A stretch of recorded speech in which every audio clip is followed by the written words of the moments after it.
Là c'est samedi, c'est la veille de la course. J'ai fait une petite natte tranquille ce matin pour récupérer et là je vais aller rouler une dernière fois, vraiment pas longtemps, juste une demi-heure, et ce sera aussi l'occasion d'essayer encore une dernière fois la trifonction qui est toute neuve et de la détendre un petit peu et qu'elle se fasse. Et ensuite je vais préparer mes affaires et j'irai m'installer au parc à vélo et poser mon vélo pour le bike check-in.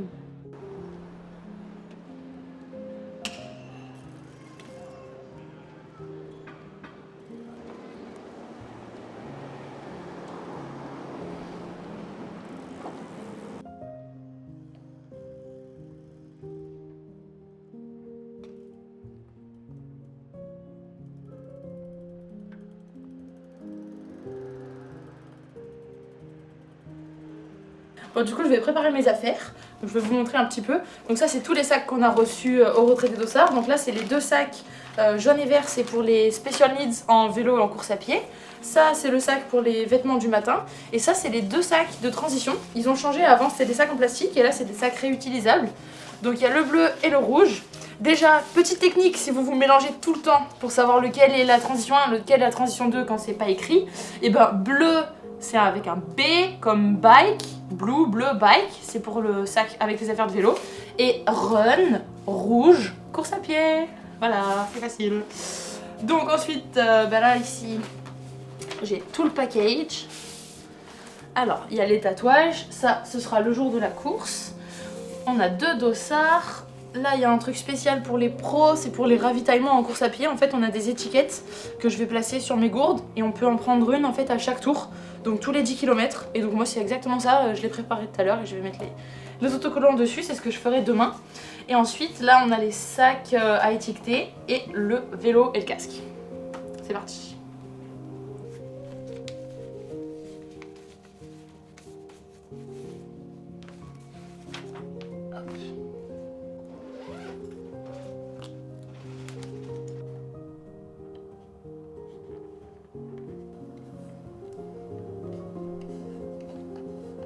Parfait.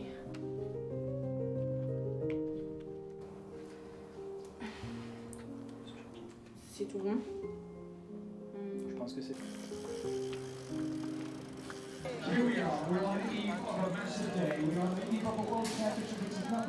You're in a good space, and I've had great company.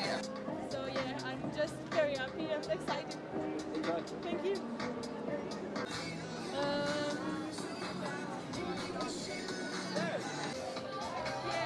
So I was chatting to Rachel and chatting to Rebecca and chatting to Yemi. On part à 5h20 de l'hôtel. Et moi, du coup, si on part à 5h20, je vais à 4h15 à peu près.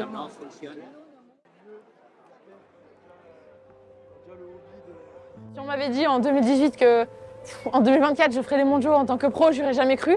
Donc en fait, j'ai vraiment ce sentiment-là qui m'a animée toute la semaine, d'être juste super contente, un peu fière aussi quand même, et vraiment contente, excitée, hâte d'y être. Et là, on y est presque. Donc voilà, je suis juste méga impatiente. Et en fait, à partir du moment où demain, je fais une course complète, où moi je fais le maximum et où j'arrive à montrer ce dont je pense que je suis capable, je serai contente. Ce qui est vraiment particulier sur cette course, c'est que là, tout le monde veut vraiment être au top de sa forme. En fait, sur d'autres courses, selon les calendriers de chacun, on peut avoir des gens qui sont en prépa, qui ne le voient pas comme une course objective. Et là, on est vraiment tous sur un pied d'égalité, dans le sens où pour tout le monde, c'est le championnat, la course où tout le monde veut être à son meilleur niveau, veut être au top de sa forme. Et du coup, je trouve ça génial, parce qu'en fait, là, on sait que en fait, on affronte que des concurrents qui sont tous à 100%. Alors, c'est une pression supplémentaire, mais à la fois, je trouve ça génial, parce que en fait, demain, le résultat, c'est là que ce sera vraiment intéressant parce que c'est le championnat, la course avec la meilleure start list et on sait que tout le monde va être au top de sa forme. J'aimerais réussir à faire du début à la fin, la natte, le vélo et la course à pied, montrer ce que je suis capable de faire et essayer d'aligner tout ça bout à bout sur la course. Et après, la place, mieux ce sera, plus je serai contente. Mais en fait, je pourrais déjà me satisfaire personnellement de ma course. Après, forcément, si je vais chercher un top 20, ça serait cool, un top 15, ce serait incroyable. Et encore mieux, ce serait juste inimaginable. Et pourquoi pas? Parce qu'au final, ce que j'ai fait à Hambourg, je m'y attendais pas. Donc je veux pas me fixer ni de place minimum à réaliser, ni de chrono en particulier, parce que j'ai encore pas énormément d'expérience sur la distance. Ce sera que mon 3e full. Mais voilà, je veux juste essayer, moi, d'être contente de ma course du début à la fin.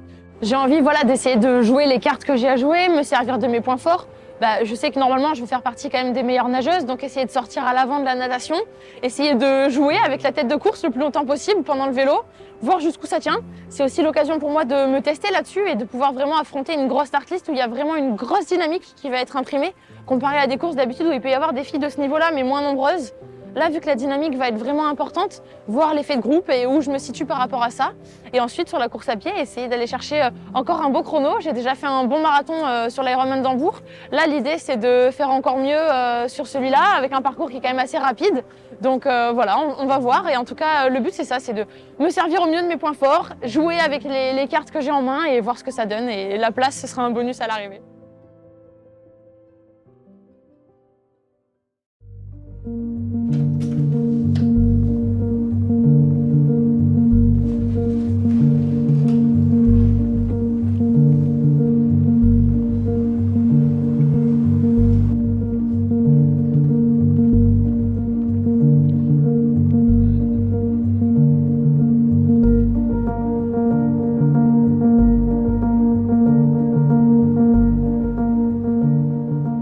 Vu qu'on parlait des Français, je vois que Julie Mouloud est déjà en train de se préparer. Et comme je suis une petite voix qu'elle entend dans le creux de son oreille, c'est juste pour dire que cette journée, c'est la tienne. Tu vas tout déchirer et on sera là pour t'accompagner tout le long. Merci. Avec plaisir.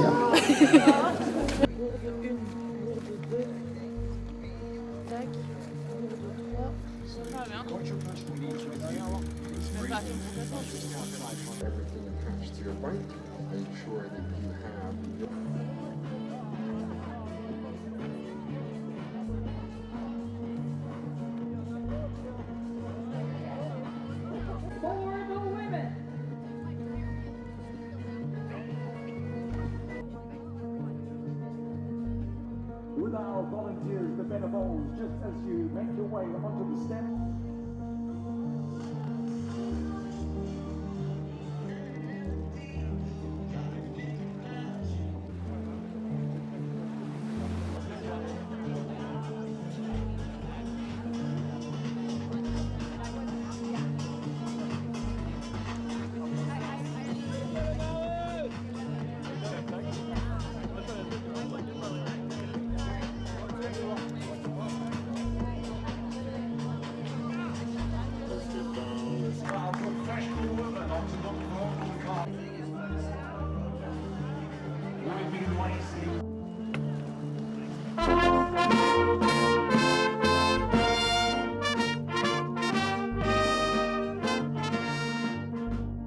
Ouais, c'est sûr que je suis quand même assez déçue de cette course. Je savais qu'il fallait pas que j'en attende trop parce que c'était que mon 3e full, mais je pensais pas souffrir à ce point-là. C'était quand même une belle descente aux enfers, hein. C'était progressif. Au départ, je me suis placée tout à gauche pour le départ natation. Je voulais être quand même sur le trajet le plus court et sur une extrémité, je préfère que d'être vraiment au milieu de la masse. C'est parti assez vite sur les 2 extrémités, une pointe à gauche et une pointe à droite, et après ça s'est rejoint. Il y a quand même eu un peu plus de bagarre que ce que j'imaginais. Donc moi, c'est pas le genre de truc que j'aime trop, c'est ce que j'aimais pas sur le court distance, et c'est pas non plus ce que j'aime retrouver sur le long. Et d'habitude, de toute façon sur le long, on est souvent, je suis toute seule ou on est genre 2-3 filles en tête. Donc là, c'était un peu différent d'habitude, ça a cogné un peu plus. Et moi perso, qui aime bien placer ma nage et tout, ça m'a un peu déstabilisée. Après, il y avait quand même des bonnes vagues.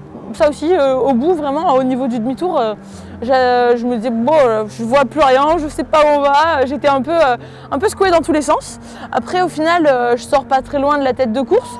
Donc, même si j'aurais aimé être vraiment aux avant-postes, c'est pas non plus si catastrophique. Et ma natte, elle est pas rédhibitoire pour pouvoir faire une bonne course derrière. Ensuite, je fais une transition plutôt correcte, cette transition qui est quand même assez longue pour tout le monde. Et ensuite, du coup, je pars sur la partie vélo. Là, au début, je suis avec Katrina Matthews et avec Marjolaine. Et puis finalement, je me retrouve rapidement seule sur la promenade.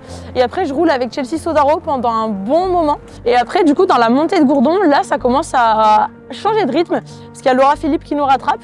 Donc je me dis, allez, go, on va voir ce que ça donne. Donc je me dis, j'avais envie de toute façon de mettre des watts dans la montée. Je me dis, on va voir ce que c'est de rouler avec elle parce que c'est une des meilleures. Donc j'ai fait 5 minutes à beaucoup trop de watts. Donc après, je me dis, bon, on va calmer le truc. Mais en fait, ça m'a permis de rattraper une partie du groupe de tête qui avait commencé à se faire distancer pendant la montée. Donc je reviens sur des filles avec, il y avait l'Espagnole, Marta Sanchez, il y avait Lorraine Brandon, je me souviens qu'il y avait aussi, je crois, Rachel Zelinska. Donc voilà, je les rattrape dans la montée et je me dis go, faut continuer à avancer, faut continuer à remonter sur celles qui ont pris de l'avance en natation. Ensuite, on arrive rapidement à Gourdon et là, on commence à être dans l'Aicre. Là, pareil, je continue sur ma lancée. Il y a aussi Lotte Wims qui arrive et qui roule pas mal. On rattrape Fenella Langridge et voilà, je me dis que là, ça y est, je suis au bon endroit. Donc là, je suis plutôt contente parce que je me retrouve enfin dans le groupe de tête, on va dire, même s'il y avait voilà 3 échappés déjà devant, mais voilà, ça y est, j'étais enfin dans le groupe qui jouait entre le podium et le top 10 et c'est là que j'avais envie de me tester, c'est là que j'avais envie de rouler aujourd'hui. Donc là, ça y est, je suis là où je voulais être. Par contre, je sais que dans la montée, vraiment, j'ai mis pas mal de watts et je sais pas à quel point je vais le payer, mais je me dis, voilà, j'ai mis beaucoup plus de watts que ce que j'aurais voulu faire, je pense que je vais le payer sur le plat au-dessus. Et bah en fait je l'ai payé, pas spécialement exactement là où je pensais, peut-être même un peu plus tôt. Après il y a eu un petit coup de barre un peu énergétique aussi. Pourtant j'ai essayé de suivre ma stratégie nutritionnelle, mais il y a quand même eu un coup de mou. Donc bah voilà, par exemple j'ai essayé de pallier le truc en faisant bien attention de continuer à bien boire, bien manger. J'ai pris des gels caféinés pour voir si ça remontait un peu. Mais j'ai eu quand même un gros coup de mou entre 2h30 et 4h30 de vélo. C'était vraiment difficile, en plus avec ce temps voilé. À un moment, je me dis, mais on est quand là? Genre, il est quelle heure? J'avais l'impression qu'il était 16h, 17h. Enfin, c'était vraiment étrange ce temps. Et sur l'aller-retour sur le plateau, le vent, il était vraiment pas sympa. C'était vraiment pas marrant. Donc, je me suis retrouvée seule quand j'ai eu ce petit coup de mou. J'ai roulé pas mal toute seule. C'était pas marrant. J'avais hâte d'être à la descente. Et ensuite, il y avait une dernière remontée. Là, ça allait un petit peu mieux. J'avais repris un peu d'énergie. Et ensuite, il y avait la grande dernière descente de Coursegoule jusqu'en bas. J'ai essayé de me concentrer sur moi, de me dire qu'il fallait que je sois prête pour le marathon, que je sois au top d'un point de vue hydratation et nutrition pour pas manquer d'énergie dès le début de la course à pied. Donc voilà, j'ai essayé de me concentrer sur moi et de pas m'affoler parce que pendant longtemps en vélo, j'ai été 7e, donc c'était quand même vraiment cool d'être dans le top 10 et de jouer voilà, avec les meilleurs. Et après sur la fin du vélo, avec ce petit coup de mou et quelques filles qui m'ont rattrapé dans la descente, j'étais toujours dans le top 15. Donc ça reste quand même quelque chose de vraiment cool d'être dans le top 15 du championnat du monde. Ensuite je pose le vélo et je pars sur la course à pied. Là je suis impressionnée par l'ambiance. Dans les 2 premiers kilomètres, il y avait un monde de dingue. Ça donne vraiment une énergie de fou. Et j'ai kiffé le truc et je me suis lancée. Mais rapidement, j'ai commencé à me sentir un peu moins bien en course à pied. J'ai eu pas mal au ventre et j'avais du mal à respirer normalement. Et en fait, j'ai dû faire plusieurs fois un arrêt aux toilettes, un au 2e tour et au 3e tour. Voilà, j'en ai fait presque un à chaque tour. Donc globalement, ma course, au début, je pouvais encore espérer aller chercher du monde parce que je courais pas trop mal. Et devant, tout le monde avait l'air vraiment impacté. Et au final, après, je me suis juste concentrée sur je veux finir la course et ça devenait un vrai calvaire. Mais au début, vraiment, quand moi, je commençais à me sentir mal et tout, quand je voyais les autres, en fait, tout le monde avait l'air d'être vraiment dans le mal. Et ça m'a un peu rassurée parce que même à la fin, il y a Katrina Matthews, je la vois, elle est en train d'être 2e du championnat du monde et d'un coup, elle se met à marcher. Je me suis dit, ah ouais, en fait, c'est vraiment super dur pour tout le monde. Et ça m'a quand même un peu rassurée. Alors oui, moi j'ai dû avoir une course encore pire parce que voilà, ça a été vraiment très long et c'était un peu un chemin de croix de finir. Mais ça m'a rassurée de voir que le vélo, il avait impacté vraiment tout le monde. Ça a été une course vraiment très très dure. Perso, c'est l'Ironman le plus dur que j'ai jamais fait. J'ai parlé avec d'autres filles en pro et elles ont dit exactement la même chose, alors qu'elles ont fini mieux que moi, on va dire, genre dans le top 15. Et voilà, ça a été vraiment très très dur pour tout le monde, je pense. On a eu un parcours difficile, des conditions difficiles. Et après, moi, mon corps, franchement, il m'envoyait tous les signaux possibles pour me dire « Ne finis pas la course, arrête, c'est trop, ça suffit, tu pourrais d'arrêter. » Et moi, non, je veux finir, non, je veux finir. Sauf que quand il reste un semi comme ça, c'est très très long. Donc j'ai pris mon mal en patience et j'ai essayé de limiter les dégâts, mais c'était quand même vraiment un long chemin de croix. Donc quand je suis arrivée, j'étais juste soulagée que ça soit terminé, parce que j'ai quand même vraiment vécu un calvaire sur ce marathon. Et ouais, vraiment la ligne d'arrivée, j'attendais qu'une chose, c'était m'écrouler par terre. J'en pouvais plus quoi. Donc voilà, c'était la délivrance, on va dire. Je pense pas que je referai les choses différemment sur celle-là et j'ai vraiment pas de regrets.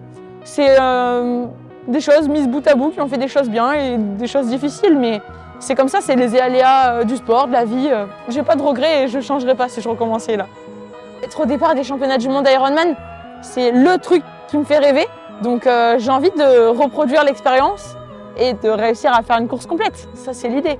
Donc ouais, essayer d'aller à Kona ou de revenir à Nice dans 2 ans, voilà. C'est globalement ce qui me donne envie parce que ce matin, je me sentais juste là où j'avais envie d'être en fait. Et c'est ça qui me fait rêver. J'étais juste... Il n'y avait aucun autre endroit au monde où j'aurais aimé être aujourd'hui.